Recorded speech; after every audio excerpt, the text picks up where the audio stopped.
Y lo mencionábamos en la presentación, el desempleo en nuestro país llegó a 8,5% en el trimestre móvil abril-junio, anotando su octava alza consecutiva en 12 meses, según informó hoy el Instituto Nacional de Estadísticas. Para analizar estas cifras, tomamos contacto con Joseph Ramos, académico de la Facultad de Economía y Negocios de la Universidad de Chile. Joseph, bienvenido a Canal 24 Horas. ¿Cómo te va? Un gusto tenerte aquí en la pantalla de Canal 24 Horas. Igualmente, Andrés, un gusto estar con ustedes. ¿Cuál es el análisis que haces, Joseph, de esta cifra? 8,5, si lo comparamos con el trimestre anterior, es la misma, pero siempre, tú lo sabes bien, que en términos de empleo hay que comparar peras con peras y hay que compararlo con 12 meses atrás. Y ahí estamos 0,7 puntos arriba. ¿Cuál es tu análisis respecto a esta octava alza consecutiva en 12 meses del empleo? Bueno, esto es bastante consistente con una economía que está esencialmente estancada, ¿no? Tal vez cayendo levemente. O sea, en una situación como esa, naturalmente, el empleo se resiente. Es una cifra, en ese sentido, no sorprendente. La pena es que la economía esté estancada. Ahora, dentro de todo, hay que notar, sí, que hay un aumento en el número de gente ocupada. O sea, estamos más o menos acercándonos ya a las cifras de prepandemia. Es decir, durante la pandemia mucha gente se retiró de la fuerza de trabajo. Entonces no solo subió la desocupación, sino gente sencillamente quedó fuera. Sobre todo muchas mujeres que tuvieron que quedarse en su casa para cuidar a sus niños. Ellas sí están paulatinamente volviendo. Esa es la parte positiva, claro, dentro de esta noticia. Joseph, claro, viendo justamente ese punto que tú pones de las mujeres, muchas que tuvieron por tema de cuidado de terceros, tener que asumirlo, el tema de género sigue presente lamentablemente en nuestro país, en la pandemia. Tú mencionabas muy bien, la ocupación crece, llega a un 55,7%, y ahí quiero entrar en dos números para que tú los profundices. A ver, en ocupación las mujeres crecen 4,1% respecto a hombres, 0,9%. Y también incluso en informalidad, el caso de las mujeres crece 5,4%, el de los hombres 0,2%. Es decir, muchas más mujeres están saliendo a buscar empleo, están volviendo al mercado laboral, pero lamentablemente no todas, tú me corriges, están encontrando ese empleo o el mercado no está respondiendo con la suficiente fortaleza y muchos están cayendo en la informalidad, que también la informalidad permite también una suerte de, entre comillas, flexibilidad que le permite el tema del cuidado de terceros. Bueno, tú creo que tienes toda la razón. O sea, cuando hay dificultad en encontrar empleo formal, una de las tácticas clásicas, una de las estrategias tácticas es entrar a trabajar por cuenta propia o en una empresa que no pague previsión o cosas por el estilo, en ese tipo de informalidad ilegal. Vender empanadas, vender cosas en la Alameda, eso es algo que alguien puede hacer siempre. O sea, si hay alguien vendiendo manzanas en una esquina, pues yo me pongo a vender manzanas en la esquina siguiente y ahí tal vez nos repartimos la pega entre los dos, pero algo de ingreso me genera. Entonces, lo atractivo de la informalidad es esa, que mucha gente entra en ello no porque hay buenas oportunidades, sino porque es la manera de generar algún tipo de ingreso en situaciones difíciles. ¿Cómo ves lo que viene de aquí en más, Joseph, para la economía en este indicador que es tan sensible?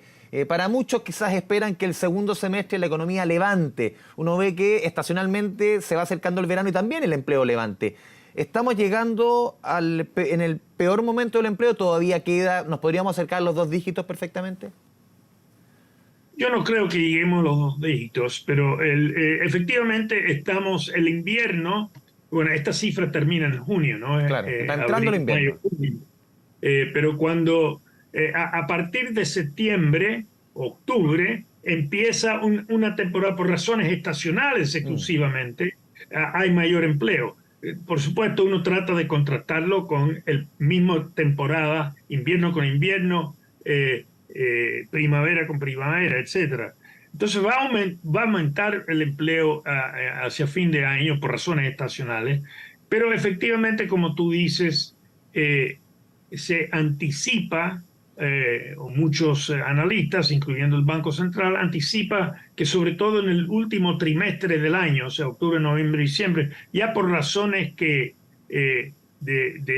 que la tasa de interés empieza a bajar y bajar con fuerza, que alienta eso entonces a los consumidores a gastar más, que ahí paulatinamente vaya recuperándose la economía. Desafortunadamente, la proyección del Banco Central para el año entrante, el 24, está, si bien es positiva, es una cifra bien modesta, del orden de 1,5%. Entonces, es mejor eso que caer o estar cero, o estar plano, pero no es que uno va a tener un fuerte incremento en el empleo, va a tener, porque hay que recordar que todos los años hay más gente entrando al mercado laboral por razones demográficas, ¿no? Entonces, un incremento de 1,5% en el producto, si se diera eso el año que viene, apenas sería suficiente, si es que, a absorber los nuevos entrantes al mercado laboral, ¿no? No necesariamente los que ya están buscando trabajo y cesante. Sí. Joseph, ¿cuál es tu reflexión respecto a la informalidad? ¿Se mantiene pareja respecto a un año, por lo menos en porcentaje, 27,2%, 0,1% más que el año pasado? Claro, si uno se compara con otros países de América Latina, con Bolivia, con Colombia, con Perú, incluso con Argentina, países que tienen 50, 60, 70, 80% de informalidad, de acuerdo a cada realidad. Claro, en Chile tenemos 27%. Uno dice, si nos comparamos, estamos muy bien. Pero es un tema que hace rato se quiere atacar. ¿Por qué es necesario atacar la informalidad, pese a que porcentualmente tengamos números mucho más bajos que el resto de América Latina? Bueno, creo que el verbo es incorrecto, no es cosa de atacarlo. Si tú vas a Francia, tú vas a ¿Ya? Estados Unidos, hay mucha gente trabajando en cuenta propia, no porque están desesperados, sino que cuenta propia. O sea, si uno es un taxista, es cuenta propia, ¿no? Si uno tiene un pequeño negocio, un electricista, un gaffiter, entonces hay un porcentaje de la población Pero no todos de los cuentas cuenta propias, perdón, Joseph, son informales.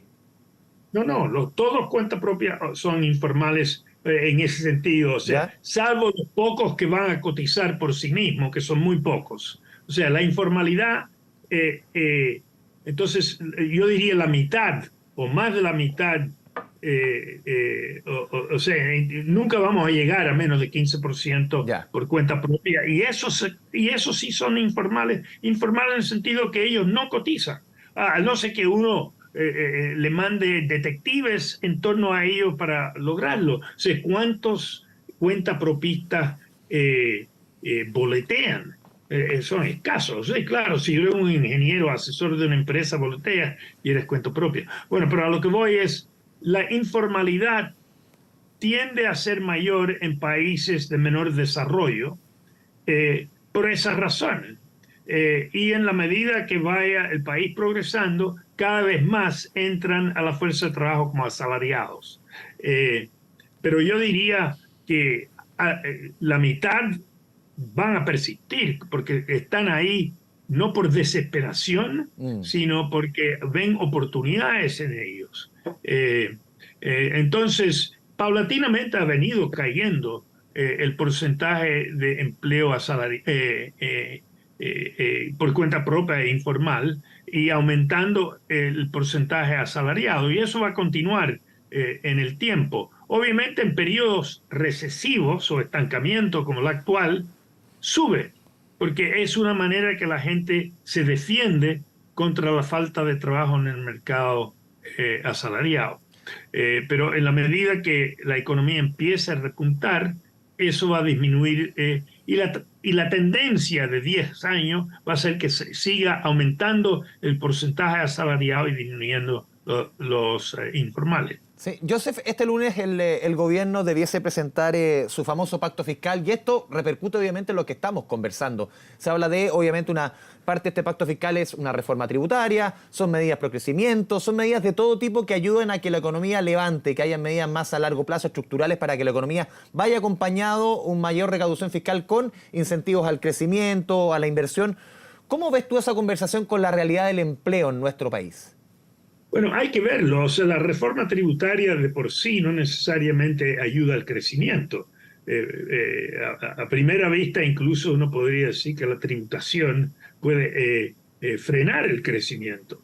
O sea, depende a qué se dedican esos recursos. O sea, si uno toma una reforma tributaria y para aumentar la construcción de viviendas, aumentar las obras públicas, definitivamente eso va a aumentar el empleo. Ahora, si uno hace la reforma tributaria para aumentar las pensiones, lo cual es muy loable, se está sacando recursos de la parte productiva porque se está encareciendo el costo de la mano de obra y no necesariamente se va a estar creando empleo.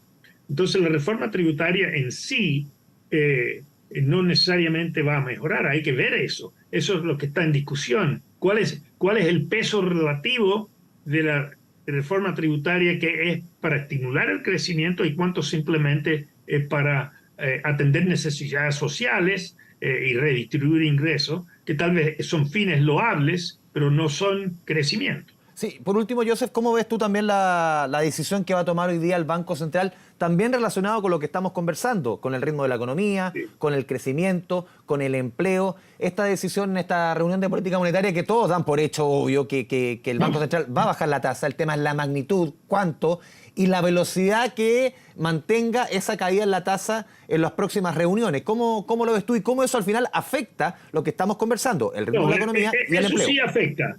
Eso sí afecta, o sea, buena parte de la razón por la cual la economía está plana es porque el Banco Central, para frenar la inflación, que llegó a casi 14% un año atrás,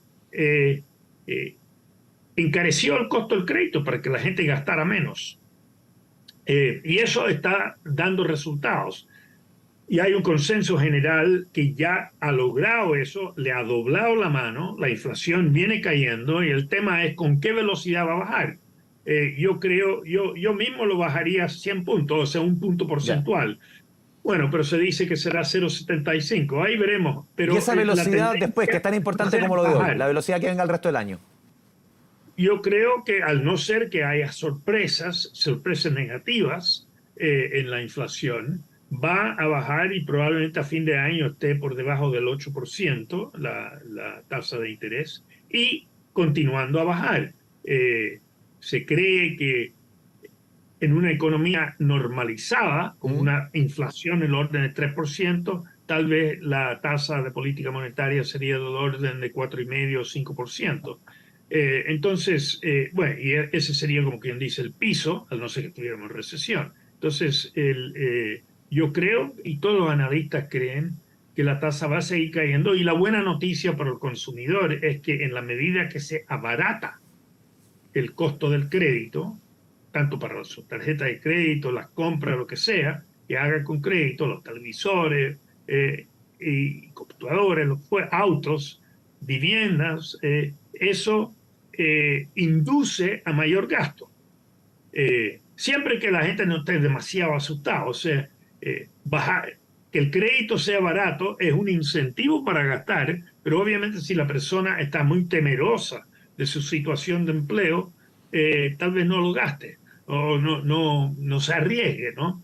Entonces, la política monetaria estimula el gasto, pero no es perfecto. O sea, corre contra el tema de que si la gente está muy asustada, aún más barato, no gastan tanto.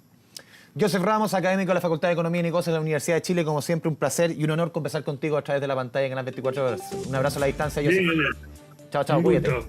Chao.